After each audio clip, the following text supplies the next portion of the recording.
Boa tarde, pessoal. Mais um vídeo aí de ressignificações. Hoje eu quero trazer para vocês, para começar, uma pequena história.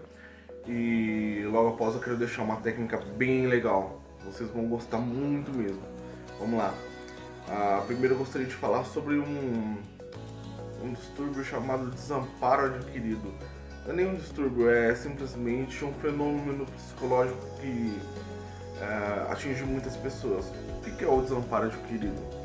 Você já teve aquela pessoa negativa que acredita que nunca vai dar certo, que algo nunca vai acontecer para ela, e todas as coisas que acontecem parece que ela simplesmente isola e ignora isso, e ela sempre acha que não vai vencer na vida, ela sempre acha que não vai conquistar nada, sabe?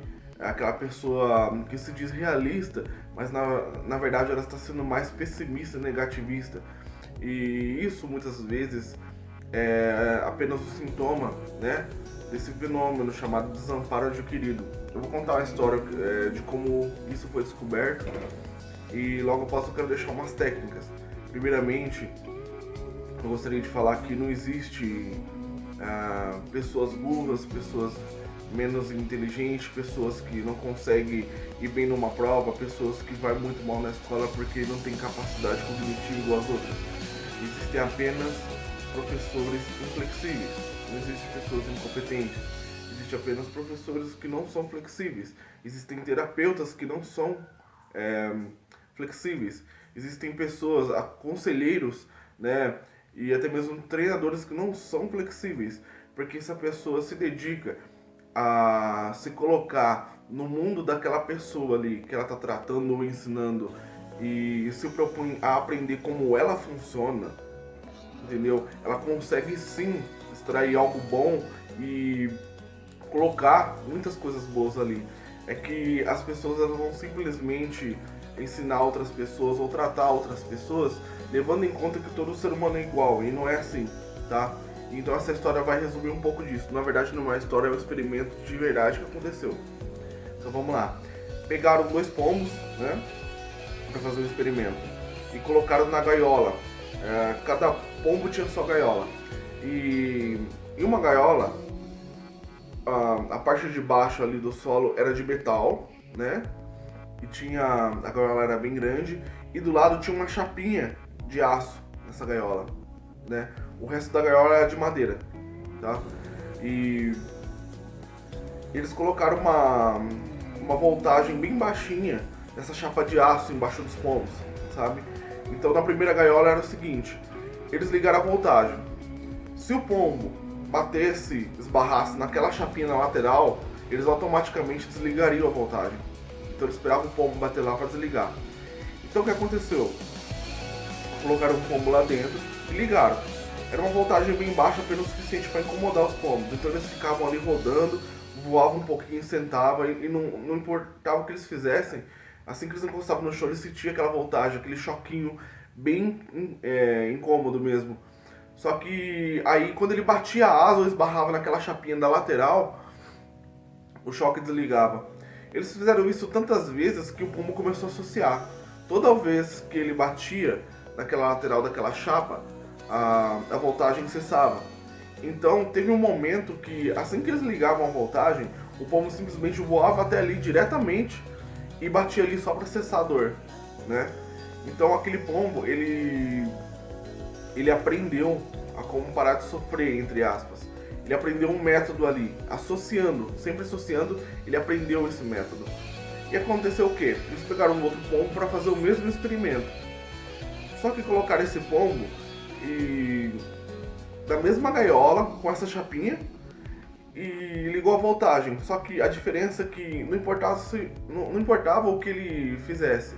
Mesmo esbarrando nessa mesma chapinha, eles não desligavam a voltagem. E deixou ele por vários tempos, vários minutos sobre isso. E depois outros dias também, até que ele começou a associar. Quando eles ligavam a voltagem, eles só voavam um pouquinho ali e se conformava que não tinham o que fazer. Ele simplesmente tinha que viver com aquela dor, porque ele batendo naquela chapinha ou não, dando pirueta, voando ou não, ele ia passar aquela dor. Aí o que aconteceu? Vamos lá. Pegaram esses 2 pombos, né? e colocaram eles numa nova gaiola. Essa gaiola, ela tinha a parte de aço embaixo, tá?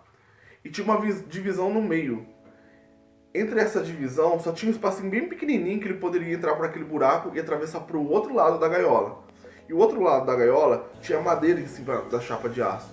Ou seja, se aqui estava com voltagem, se ele passasse por esse buraquinho e entrasse nessa parte onde tinha madeira, ele não ia sofrer mais. Então colocou o primeiro pomo do primeiro experimento. Demorou um pouquinho, mas ele bateu, se esperneou, fez de tudo e atravessou aquele lado e parou de sofrer em cima da madeira. Fizeram várias vezes até o momento em que ele descobriu. Ele já via aquele buraco lá, na hora que, antes mesmo de desligarem a voltagem, ele já estava passando por aquele buraco, né? Aí beleza, só que pegaram o segundo pombo, aquele mesmo pombo que não importava o que fizesse, ia ficar com choque. O que aconteceu? Colocaram lá nessa chapa de aço. Quando ligaram essa chapa de aço, ele simplesmente não fez nada. Ele ficou lá com a dor, andava pra lá e pra cá, voava um pouquinho, mas ele não procurou uma saída, porque ele aprendeu que não importava o que ele fizesse, aquela dor não ia passar. Dor entre aspas, porque era só um incômodo, quase uma cosquinha mesmo. E não importava o que ele fizesse, aquilo não ia cessar. Então ele não passou por aquele buraco, ele não procurou uma saída, tá? Então muitas pessoas que você vê aí bastante negativista, bastante negativo sobre o mundo, isso não funciona pra gente, isso não é pra nós, sabe? A gente nasceu pra sofrer, a gente nasceu pra essa vida, isso não passa, sabe?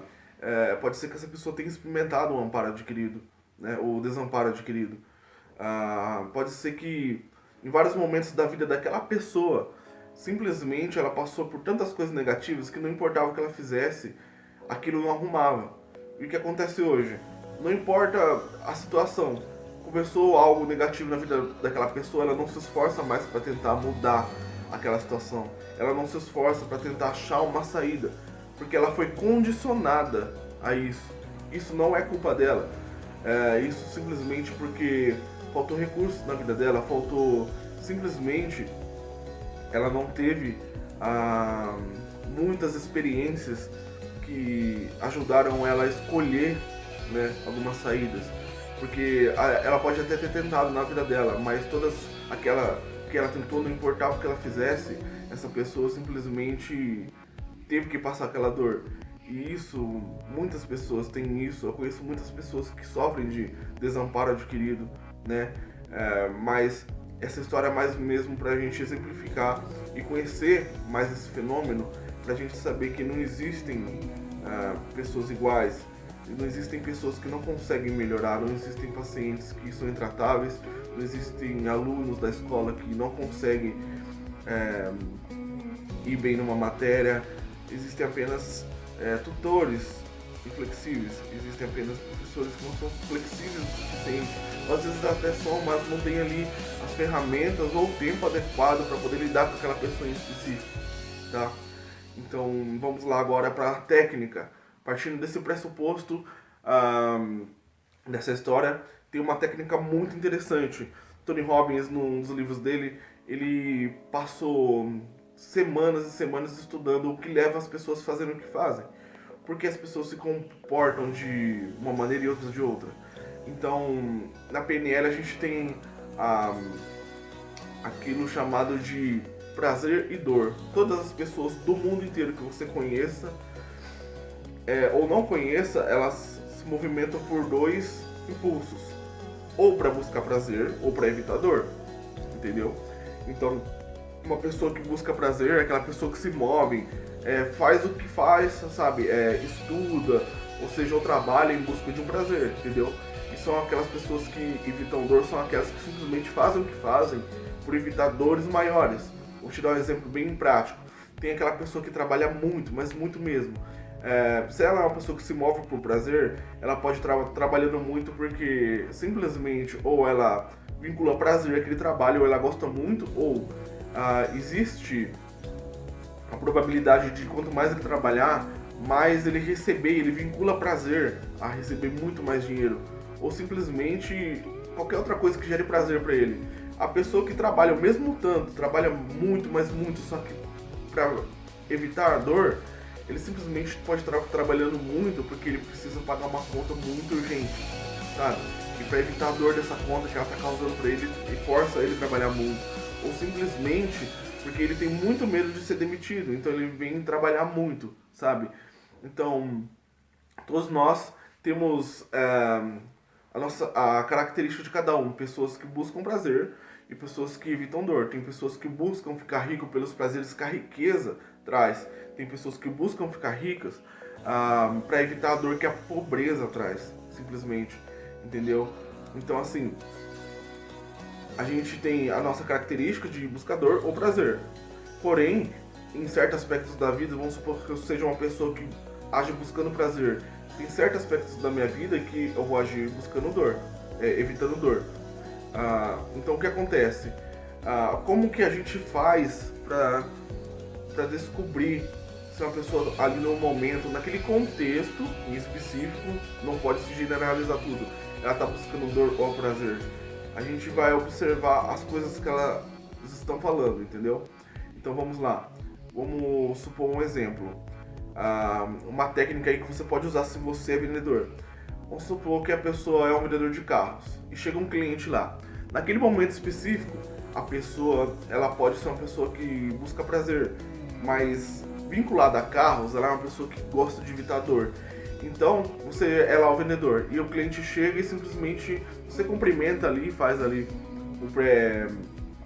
a sua pré-venda, né, que é você mesmo, e você simplesmente pergunta e aí como é o que ela está procurando e tal. E a pessoa começa a falar o seguinte: ela é uma pessoa que busca prazer ou evita dor, mas nesse momento ela está evitando dor. Ela começa a falar o seguinte: eu não quero um carro muito caro, eu não quero um carro que gaste muito, tá? Eu não quero um carro desconfortável, sabe? E eu não quero um carro muito chamativo também, e não muito grande, porque minha família é só eu, meu marido e um bebezinho. Beleza? Aí você chega nessa cliente e você sabe que vinculado a carros, ela é evita dor. Então o que você vai fazer? Você não vai chegar nela e falar assim, ó, esse aqui é um carro pequeno, tá? Você vai chegar e falar, esse aqui não é um carro grande, como você preferiu, tá? Você não vai falar assim, esse carro gasta pouco. Você vai falar assim, esse é um carro que não gasta muito, você não vai ter problemas. Lembra que essa pessoa, ela evita dor. Você não vai ter problemas de gasto com esse carro, tá? Ar-condicionado, você tem ali boas temperaturas ambientes, se você quiser, se tiver calor, tem ali bem refrescante. Se tiver frio, você consegue colocar o ar quente também. Então esse é um carro que você não vai precisar se preocupar com o ambiente, com a temperatura, porque ele vai te satisfazer nisso. Ponto, você já eliminou outra dor nisso, entendeu? Então esse é um carro que ele não precisa de muita manutenção. Esse é um carro que a manutenção dele, em vez de você falar a manutenção dele é barata, fala assim, esse é um carro que você não vai gastar muito dinheiro na manutenção dele. Esse é um carro que não tem dificuldade de passar para frente caso você enjoe dele ou queira desfazer dele, entendeu? É assim que você vai trabalhar com o seu cliente nesse contexto, sem evitador. Agora vamos supor que é o cliente que busca prazer. Ele chega lá e fala, eu quero um carro grande, eu quero um carro bonito, chamativo, né? Eu quero um carro que eu sente nele, consiga sentir ele pegando aí 180, 200 km por hora e me sentir confortável com isso e tal. Você sabe que esse cara, ele tá procurando um carro e ele tá buscando um prazer em ter esse carro. Então o que você vai falar? Você não vai falar as coisas que ele não tem, você vai falar as coisas que ele tem e o que ele vai proporcionar. Ó, entra nesse carro aqui. Agora você sente esse banco, esse conforto. Ele tem muito conforto. Segura nesse volante. O que você sente com isso? O que você, sabe? Olha esse painel, olha que coisa linda. Agora dá um look de fora desse carro, afasta um pouco. Imagina você dirigindo ele. Imagina as pessoas te vendo nele. Imagina o quão chamativo isso é, sabe? Você está vinculando prazer, entendeu? Essas são duas explicações bem rápidas. E eu vou falar porque muitas das coisas às vezes não funcionam quando a gente vai orientar alguém ou aconselhar alguém. Às vezes você vai chamar um amigo para ir na festa e esse amigo é um cara que vincula muito prazer. Só que a festa que você está chamando ele para ir não tem muito prazer para ele. E o que ele está fazendo no momento às vezes dá mais prazer para ele. Ele pode estar jogando um jogo, ele pode estar simplesmente passeando com a namorada, ou ele pode estar fazendo alguma outra coisa, assistindo uma série favorita. Então, o que você vai fazer? Você não vai vincular a dor, você vincula prazer aquilo que você quer que ele faça, né? Então, o que acontece? Você vai simplesmente falar, pô, vem aí na festa, tal, não sei o que tem, vai ser legal, vai ser, nossa, tá pessoas aqui, você começa a vincular o prazer.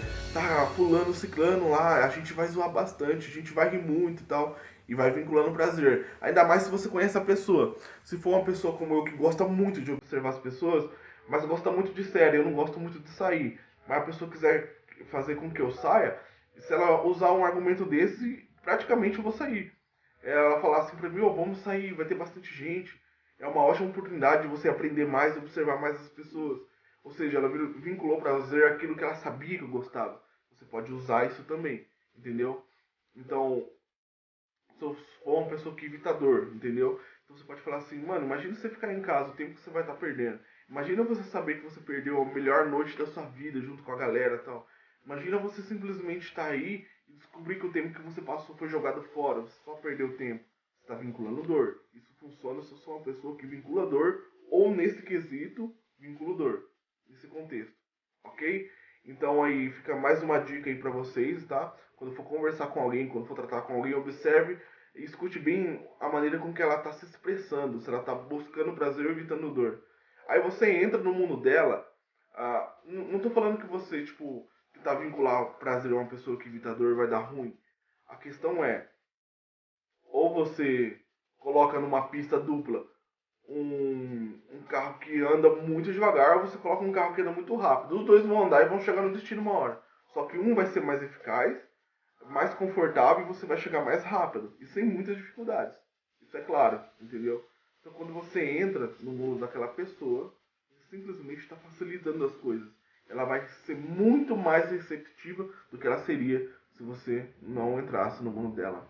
Então, espero que vocês tenham gostado da dica e tenham aprendido bastante com isso. E deixem aí nos comentários o que vocês acharam, tá? Exemplos que isso funcionou ou não funcionou.